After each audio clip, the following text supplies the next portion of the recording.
Mimi kwa jina naitwa Omar Hassan Kalembo, ni mkazi wa Temeke Azimio. Kwanza napenda kushukuru Rais wa Jamhuri ya Muungano kwa kutoa fursa mbalimbali za wadhamini ambao wanakuja katika nchi yetu kuja kutusaidia. Pia nimshukuru anaitwa Dosti Media, si ndio? Naye tumshukuru kwa kiasi kikubwa kwa sababu ni wachache ambao wanajitoa kwa kiasi hiki. Lakini pia yule aliyomuongoza mpaka kuja hapa leo kuja kutusaidia, nashukuru sana sana sana. Kwanza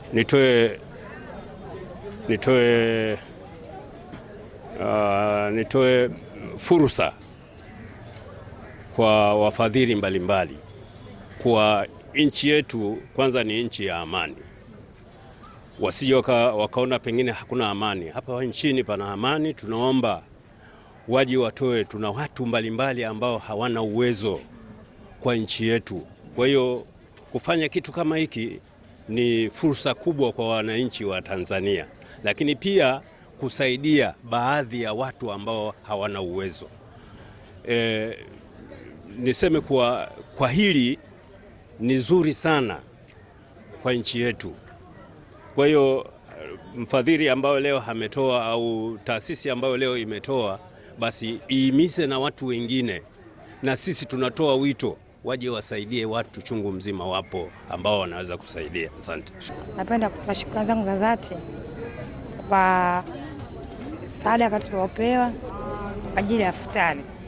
Tunapenda kutoa shukrani zetu za dhati, wazidi kuendelea kutupa sadaka mbalimbali, hususan sisi ni wakina mama kama wagane, wengine wazee, wengine wenye hali mazingira magumu. Kwa hiyo tunatoa shukrani zetu za dhati nyingi sana kwao kwa ajili ya hii sadaka waliotupa.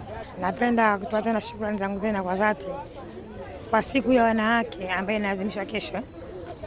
Wanawake wengi tupendane na tushirikiane kumpa nguvu mama yetu Samia Hassan Suluhu, kwa rais wetu wa Jamhuri ya Muungano ni mwanamke. Basi na sisi tushikamane, tuwe na nguvu na upendo na mshikamano kwa ajili ya kutetea nchi yetu na kuitaka amani na utulivu iendelee katika nchi yetu.